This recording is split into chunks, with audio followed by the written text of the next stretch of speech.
qo'llardagi elektronlik to'qmoqlar orqali shu qiz ayollarningki maqat yo'llari va jinsiy yo'llarga tiqish orqali ularning shu azoblaridan, shu zararlanishlaridan huzurlandi.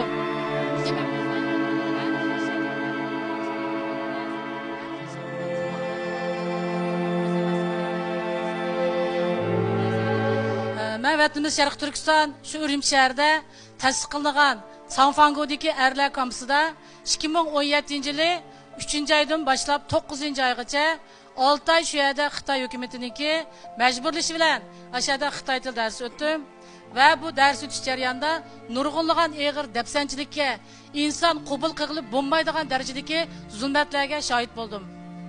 Bu yerdagi tutqunlar intayin dahshatli yashaydi. Xitoy saqchilari ularni odam qatorida ko'maydi. U tutqunlarning kameralari quruq simot yotadi. Har bir kamerada 40 dan 50 kicha tutqun yashaydi. Ular har kunligi, har vaqqa bir taldan Xitoy momisi bilan quruq shogirsi ichadi. Undan sirt yana tuvadiklar chiqish uchun har kunligi 3 vaqt faqat 1 minutlan vaqti bor. Ham bular atalmış sinfga kirib chiqish jarayonida putqollarda zanjir kishan. Yani bu yer qurilgan qiz ayollar kampusi 6 qavatlik balkonsiz bino bo'lib, bu yer tutib kelinganlar 18 yoshdan 40 yoshgacha 90% mushlarni egallaydi. Qolganlari 40 yoshdan yuqori hatto 70 yoshga aylangan bor. Bu yerdagi qiz ayollarning sochlari butunlay tushirib o'tilgan.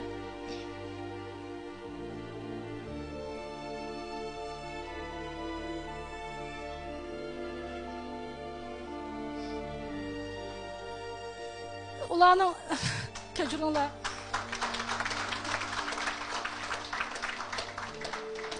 Ular mahbus kiyimlari kiygan, ustiga uni ustiga kiyib olgan jilkisininki juzrang jilkisining ustida nomer besiqliq. Chunki ularning ismlarini atashga, paranglashishga qat'iy bo'lmaydi, faqat nomerni chaqirish kerak.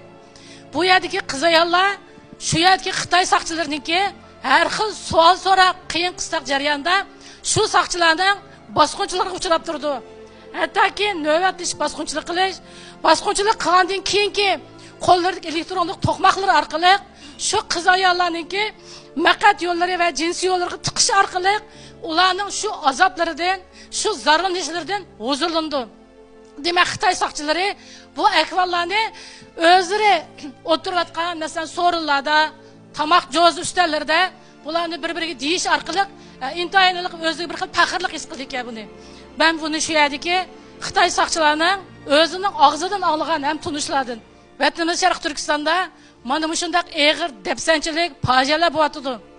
Men shu qiz ayollar kampusiga borgan vaqtimda, borgan kunimlar bu qiz ayollarniki 18 yosh, 20 yosh atrofidagi bir yosh qizning odat to'xtatish huquqi urgandan keyin 2 oyga yaqin odat to'xtamay qansirab o'lib ketganini o'z ko'zimda ko'rgan. Uni ishkarbining zambil olib chiqib qo'yganini men ko'rgan. Demak, bu yerdagi qiz ayollarga umumyuzlik tug'maslik dorisi, odat to'tish dorisi yigizildi ham hukm urildi. Kamp ichidagi qiz ayollar mushunda og'ir dafsanchilik zulmlardan sirt yana kamp sirtidagi bir qism shakli qolib qolgan, hayot qolgan ayollarmi bundaq dafsanchilikdan qutulg'ini yo'q. Ularmi shu yerdagi aholilar komitetining majburlashi, Xitoy saqchilarining majburlashi bilan umumyuzlik tug'maslik operatsiyasi qildirildi, uzuk soldirildi.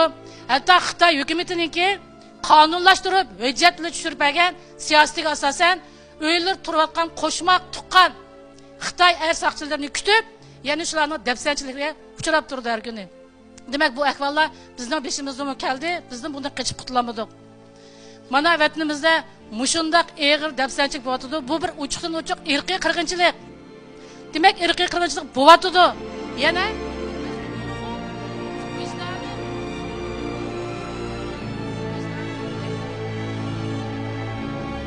insonlikdan chiqqan bir qism kishilar yana mushundan qarab turib ko'z yumbatimiz.